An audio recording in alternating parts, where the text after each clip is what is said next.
I tried to do as much of this canopy and bits and pieces of the ute out of upcycled, salvaged, repaired, second-hand stuff. I do like the idea of pulling a bit of stuff out of landfill. One man's trash is another man's treasure. Become a bit of a bloody hippie. Picked up plenty of stuff second-hand, winch, and the rims. A lot of the steel that I've made brackets for under the bonnet. These little guys, minus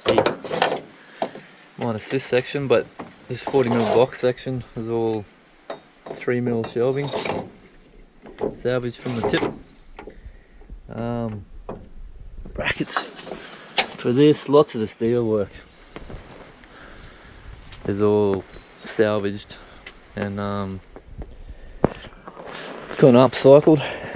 Every bit of timber in here, that was all kind of upcycled from doing the suspended slab.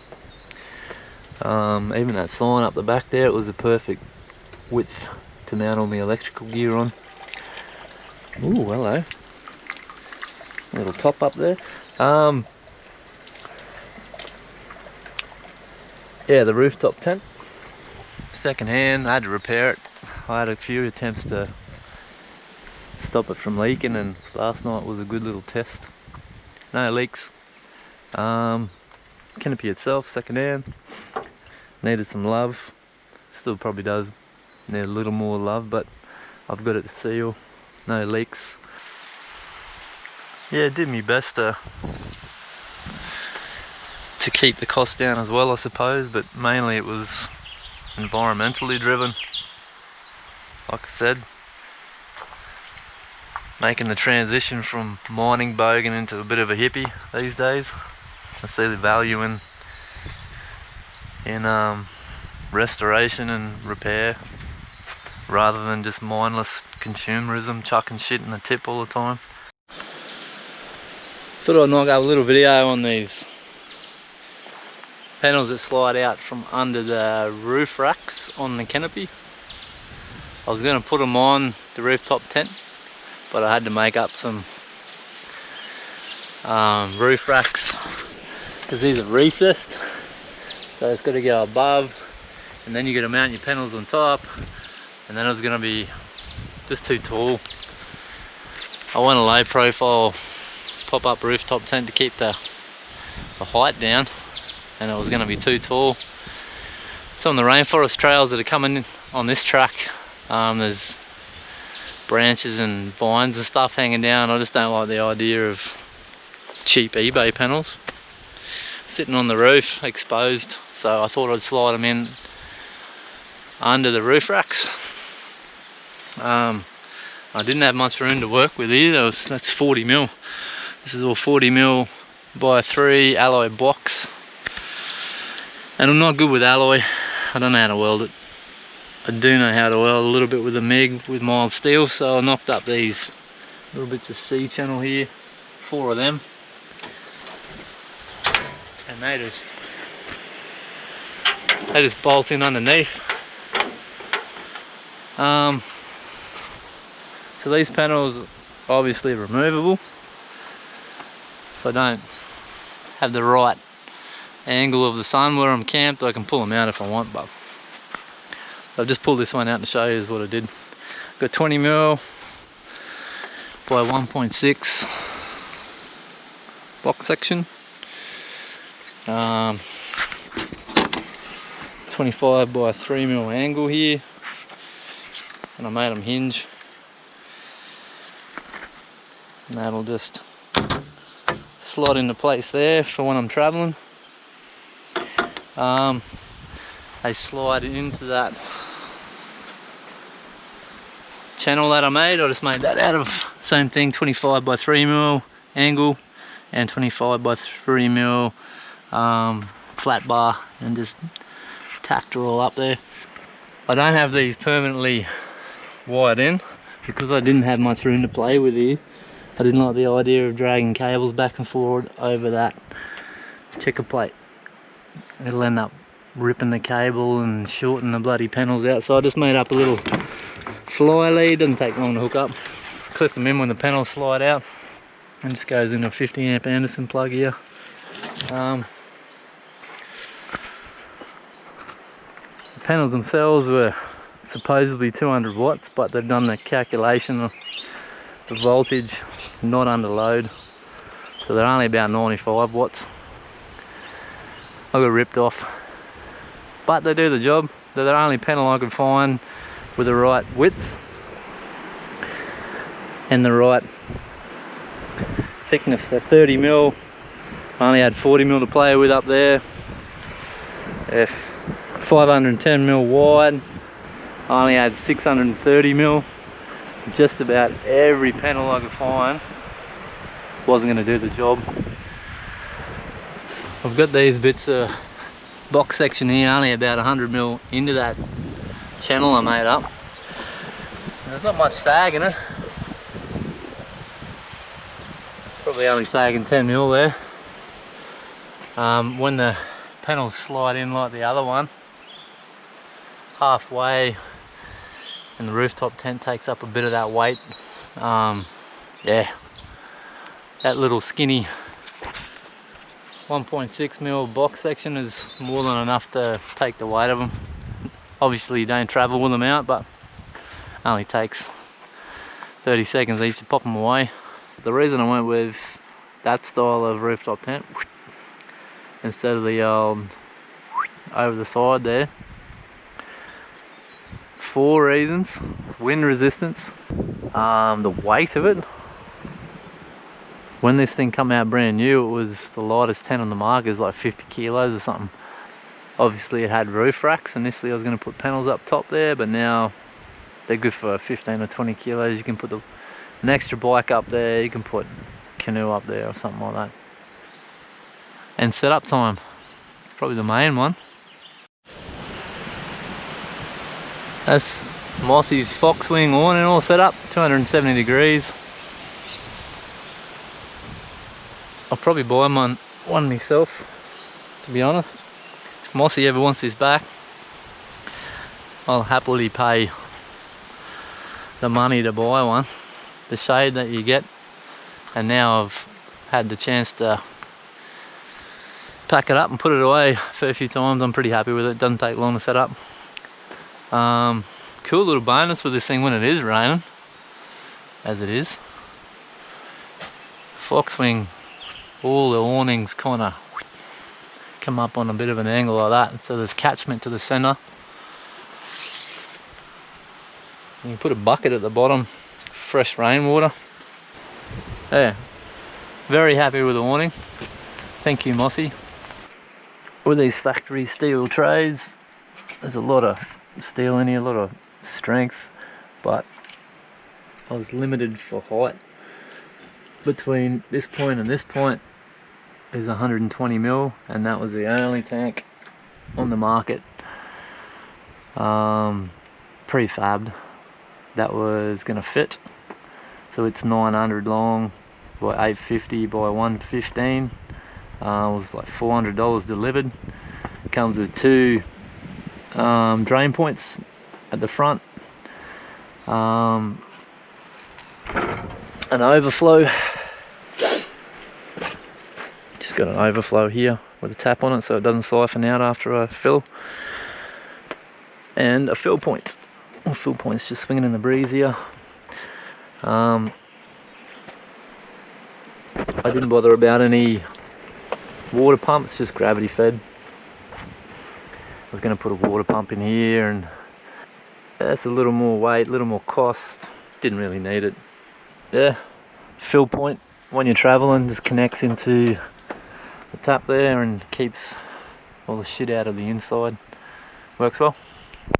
I thought I'd slot one of these in. They got them out at work. Well, they used to have them on all the new vehicles. This is a jump point. It's just nice and convenient. I can plug that in. It gives me a little bit extra reach.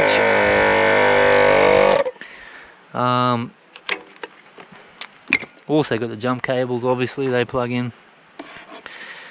I can plug the jump cables into the compressor if I got to go to another vehicle, and then obviously they go onto their battery if I can't reach the vehicle. I'll do a little video on these guys. I made up these little quick releases here. They used to bolt the canopy onto the tray through the floor, and it was about 25-minute job to unbolt it.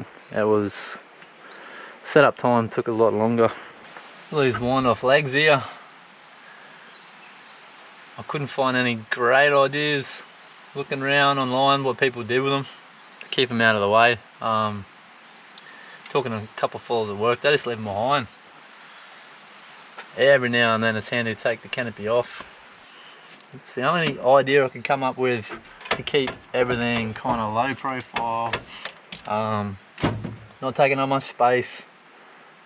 I wanted to make a crate that I could still have storage on top of. Yeah, I thought about it for days. And eventually I come up with this. It was a nice added little bonus. I didn't really know how to stop everything from rattling around, but when I put it all together, I had this little gap here, 50mm gap between the legs and the front of the actual legs themselves, the extensions in the legs. And I had this little bit of timber just laying around at home, and you wouldn't believe it, she just slots straight in.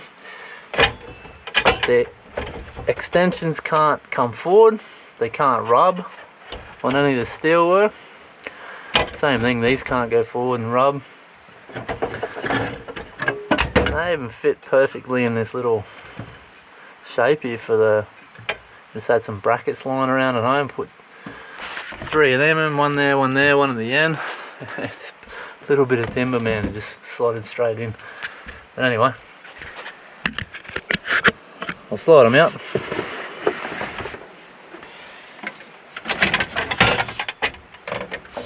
They just come out one at a time.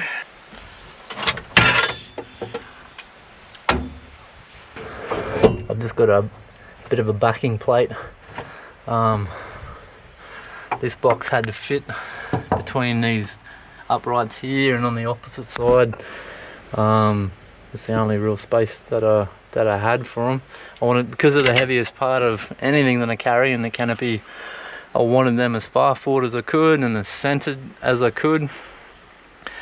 So they kind of had to go in place where they are, and then the fridge alongside that being the next heaviest. Fridge sits over the diff with a compressor on the fridge this side, so it's all the weight's kind of central, just so it handles all right on the road. When I was putting this crate together, I made it up out of old form ply that I had. Legendary Dave gives a hand with the pizza oven suspended slab, so I kept all the old form ply there and thought one day I'd do something with it, and sure enough, I had the perfect amount of material. Even some bits I didn't even have to cut. It was just uncanny how well this little crate all come together. Yeah, I'm stoked with it. It's meant to be. There's a couple of 40mm bits of box section here to give the roof racks a bit of support. And look at the space I had no planning whatsoever with the way that this box was going to line up with these two cross members here. And there's just the perfect spacing where they sit to go between them. I didn't plan that. I was stoked. It's a bit hard to see how I've laid this crate out. That's one side, but when the legs are sitting in there, basically that's the form that they take. I've got a shelf that sits on top of the crate that I've got my battery on at the moment. That was the lowest profile I could come up with, keeping all the weight to the center. That's basically how they sit in the crate. And that's that little magic little pin, how he slides through and just keeps everything kind of from rubbing. I pissed the crank handles on these off and put inch bolts on there. Just welded them on. The old battery drill is a lot quicker than cranking on it. At 8 AM in the morning when you've had a big night on the piss with the crew, battery drill is very handy. So with these inch bolts, I just keep a little socket on the crate itself so I don't lose the bastard.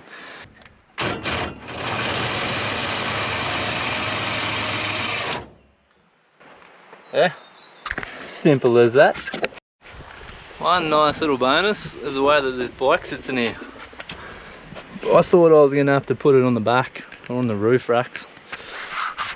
When I'm travelling, I don't like the idea of anything being on display for opportunists, but yeah, I took the front tyre off one day and went, I wonder if that fits, and it does. Don't even have to strap it down really. I got one strap here just because I was forward driving today and I didn't know how rough the track was going to be, so I got one strap. There's no tension on it, it hasn't moved at all. All I do, you got this dropper post button here which adjusts the height of your seat post. I'll just lower everything down, slide the bike in, then hit that little button and that seat post goes up and pins itself into the roof, holds the bike from moving around. And then this guy just sits here, just locking in between the tread.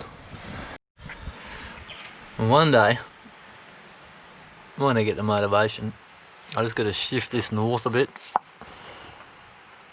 because I've added to it. I've run out of real estate in here. I'll get some better cable management, tidy it up a bit. Really happy with the Drive gear. It's got a solar input, alternator input, battery charge output. Comes with a little app on the phone, which is kind of handy. It actually works. Even though the canopy's all closed up and it's only Bluetooth, it'll work inside in the cab of the car there. And it just gives you a percentage of where this lithium battery is up to. These guys do lead acid as well. I started off with lead acid and they were under the tray here. I pulled the exhaust out, put a side pipe in, just give me room under the tray. I had the lead acid in there, but when I drove away, when the canopy was off and I drove away, nothing was going to power the fridge, and I didn't want to put lead acid inside the canopy because when they get in charge, they produce hydrogen. So you can have a hydrogen rich atmosphere inside your canopy, and if any kind of arc in a hydrogen rich environment can go bang, so I didn't want to have lead acid batteries inside here. When they shit themselves, I eventually got rid of the lead acid batteries out of there, which got rid of all the room up the front. I slid the water tank forward, kept more weight forward of the diff. Lithium ion battery up the front here, which can go on a canopy. It's only 15 kilos instead of 50 something kilos at those two batteries together, to give the same capacity as that lithium battery. But anyway, really happy with this guy. Does 50 amps charging off the alternator if you dial it up to that, but I've dialed it back just to keep the life in the battery, and I don't have that much gear running off it. This guy here, 600 watt inverter, draws about 60 amps under full load, but nothing I've got actually goes up that high. This table that I just pulled out of here stops any of these boxes or anything sliding up against where these latches come down. If anything wedges the latch on there, you might be able to get it open. So that table sits in there nicely between These points keeps everything forward 50mm. It also clips into anywhere around the side of the ute. I usually have it at the back here.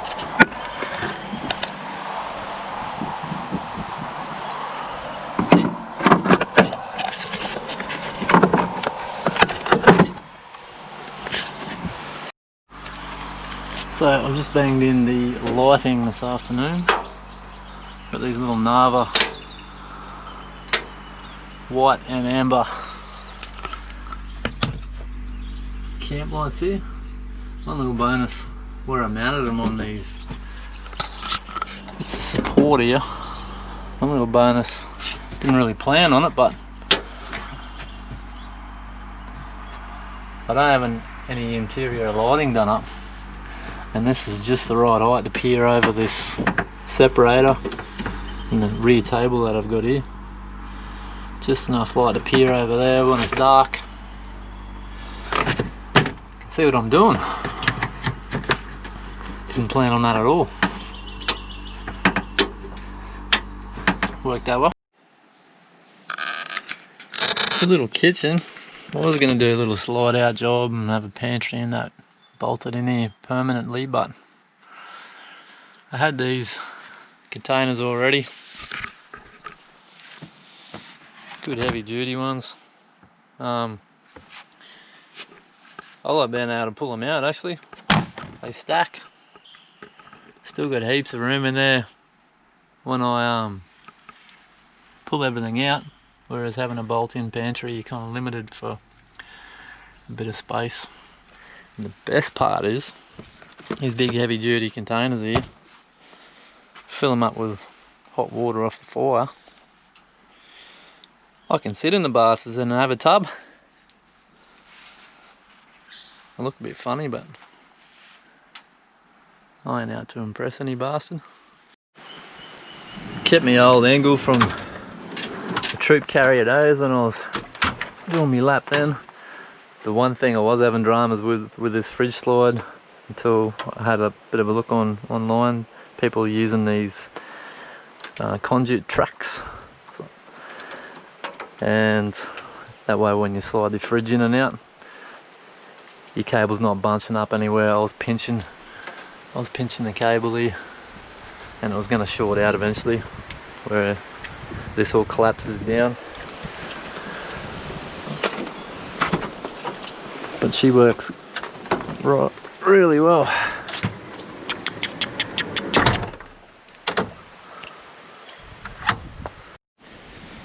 The under tray toolboxes probably didn't need, but pretty handy. When the canopy's off and you've just got the tray back, it's handy to have like a little toolbox, recovery gear, all my tie down straps. I've got the water tank underneath. So this side here I've got the hose and the inline filter. So if the canopy's off and I've got the ute, I've got to drive the ute into town or something to get more water, I've got all the gear there with me. I don't have to get all the way into town and then remember that I left shit behind. And I think they look cool. Yeah, they look alright. I picked these up on eBay for 200 bucks. I was so stoked with them. I'd hunt around for a while. Obviously you can get stuff custom made, but they were so dear in town. These are 200 bucks delivered from somewhere down south. I think it was Victoria. Most of the under tray toolboxes I was looking at were only 750 long and only about 300 deep. So it's, I don't know, they were pretty tiny. These guys here, they had the right depth that I could still keep my tie down points for my ute. They were the right width. I was pretty happy with 200. 200 is wide enough. It's nice and skinny for the guards, so nothing flicks back. If I had 300 wide, this hinge here might be exposed to a bit of snot. So it's good to keep that piano hinge out of all the shit. The only downside with these was I couldn't fit a central locking solenoid. The solenoid body kind of sits under there, and it's about that long. I had to make a bit of space for them here, but you don't often have to get into here. I'm in and out of this canopy all the time. So yeah, I'm happy with one extra key. With one key for both sides. So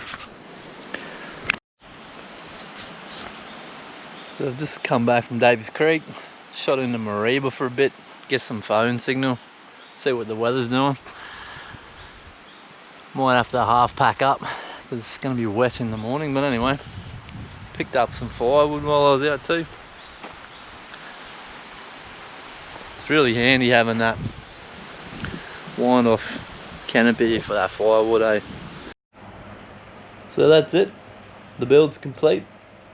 I get to spend less time in the shed and more time out on the trails, chasing sunsets, lighting campfires. Yeah, soon I'll be on the road for good with a bit of luck. Plan is to sell everything up, and what I can't fit in the back of that canopy, I don't want. I reckon less is more, if you ask me. The time I spent on the road when I was travelling in the old troop carrier, yeah, it was the happiest I ever was, I reckon. Anyway, I've got a better setup now, much better setup. I've spent a lot more time thinking about it. I'm carrying less gear, but it's laid out a lot better. It's more practical.